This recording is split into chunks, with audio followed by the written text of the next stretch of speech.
What's going on, Auburn fans? This is Patrick Greenfield from AL.com. I have Nick Alvarez, our recruiting writer from AL.com, killing it on the beat. This is Auburn Tigers Recruiting on AL.com. Try not to be repetitive, but it is sponsored by Inline Lighting. They've been helping us all year long. We're really excited to continue to do this show because of them. So we got some awesome stuff to talk about. It's a heavy topic, but, you know, Harsin's out, Cadillac's in. What's next for Auburn? It gets as basic as that. Auburn is 56 in the recruiting rankings. They've been kind of stagnant, and I think that's a good thing for them. They're not losing recruits. They're not gaining a ton either, but this could be a big month for them. Yeah, so I guess before we kind of dive into all of it, let's just very quickly recap what went wrong for Harsin, the recruiter. Sure, It's been like well documented and well discussed. And just to kind of recap it, when they brought him in as an outsider, the immediate question was, can he establish relationships in the South? Yeah. From talking to high school coaches, from reading what other people have written, from based on their conversations with high school coaches, he did not do that. Not nearly enough. Not just in the state, but outside of it. We've talked on this show about Auburn's lack of a quarterback is linked to Harsin not being able to put an offensive staff together that could get a player named after the school to buy in. That's you can't do it. Like, that's a tough thing for a kid to kind of overlook when you don't know what offense. The kid went to Ohio State, correct? Yeah, he went to Ohio State. I mean, okay, we can throw the name out, but I get what you're saying, and I read that athletic story too, and it had like some people were up on him and some people were down, but you have to, you have to give him.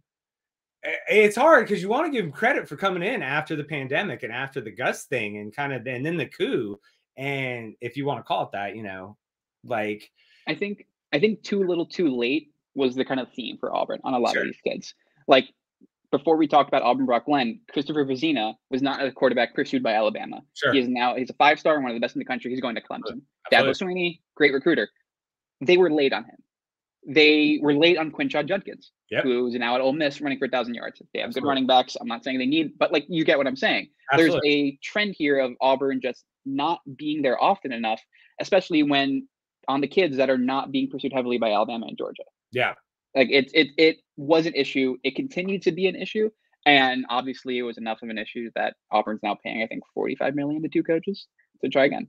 Absolutely. Well, we obviously understand what happened on that front as well as the football field. What's next for Cadillac?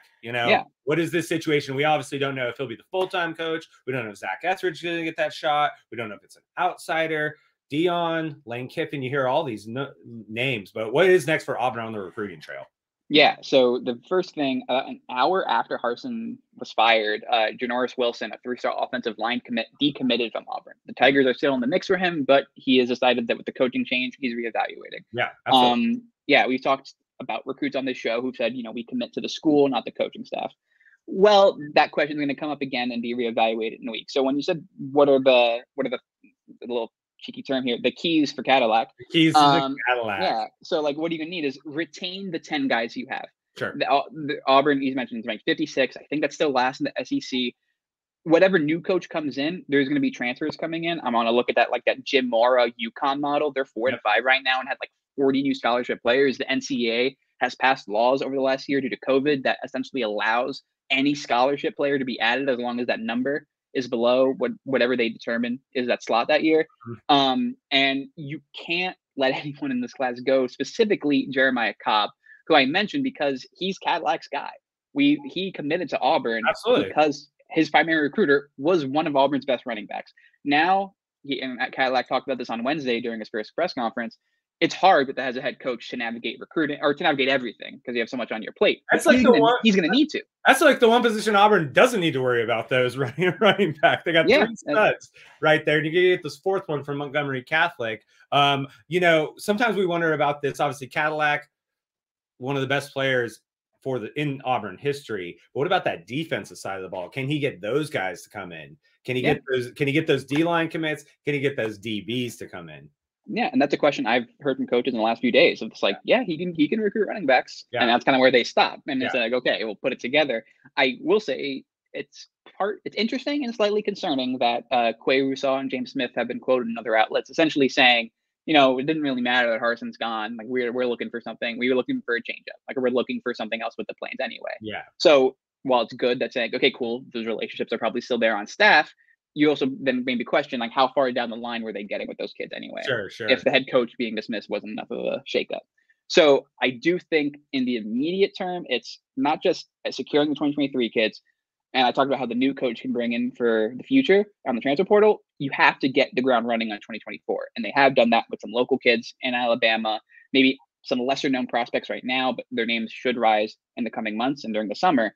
So having Cadillac be the face of that, he was calling kids, as of Wednesday night and on Thursday, he was calling kids immediately.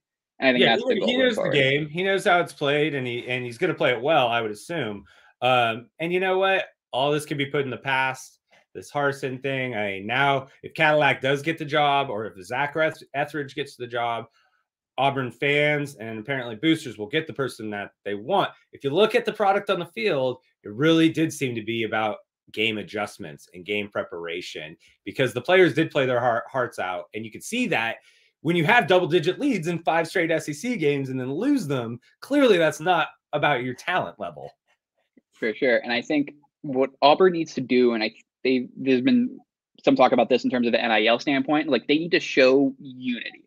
Like with all the talk of like the attempted coup or whatever you want to call it, or whatever the warring faction. Yeah, whatever it was, whatever. Yeah, whatever with like Cohen coming in, the new athletic director, they got to push on to victory, which I think is a new NIL thing. I had to look back, but I think there's been other ones in the past that Auburn's partnered with. That's their main one. That's Auburn. Yeah, now that's a new main one. And like, so that they've talked to On3, I think, about, oh, we're gonna help build up this money in this war chest for the new coach and for those new players. Like, that's all great. You need to actualize it. You need to get it on the board, because every other school in the country is doing that. And I think having Cadillac, someone who like is Auburn, like him and like they're synonymous, I think, in the modern era. So to have him be the face of kind of not a rebuild, but kind of a reset, maybe quell some of the fears that, Auburn's 3-4 years behind the 8 ball. Well, Auburn is college football is a better place when Auburn is good and relevant. And I think we all want to see that happen, both from our job perspective. We like when the teams do well, but I also think that Auburn has so much potential and pedigree and tradition that when they are playing Alabama and LSU and Georgia, and it's actually competitive and we know it, the game is so much better, for all of the SEC, all of SEC football. So any last thing that you want to say about this 2023 class? We're saying that there's 9 guys now, because you're saying 10. It was 11 to 10. Yeah. 11 to 10. Then there's one I'm missing in my head. But anything you want to say lastly about this class, and maybe what would keep some guys? I can't say a product on the field would change anything, because they've seen that same product so far. Well, we're going to see this weekend. Wins can't hurt. Yeah. I will say, I think there's just an element of connectivity that the last staff, for whatever reason, did not have with coaches, did not have with recruits. Yeah. Cadillac was a part of that staff, but you talk to him and talk to people about him and Etheridge and Coach Rock. Like, well, they're great. Like, they are people who can pull in, and they're a great guy to have come to your facility and talk. You need to have those guys promising the future, even though those guys may not be a part of that future. And it's a really tough line. And it's a really hard business, but that's the situation that Auburn's in moving forward.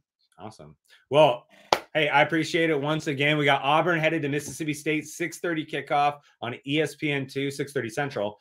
Once again, from Auburn Tigers Recruiting on AL.com. We're going to get a better name for that next year. Nick Alvarez, Patrick Greenfield, sponsored by Inline Lighting. We'll be around. We're going to have a big show for signing day. Hopefully, Auburn's got a few more commits we can kind of zone in on, and we'll be looking for that 2024 class and obviously the future of the Auburn football program. So, Nick, thank you. I appreciate it, man. For sure.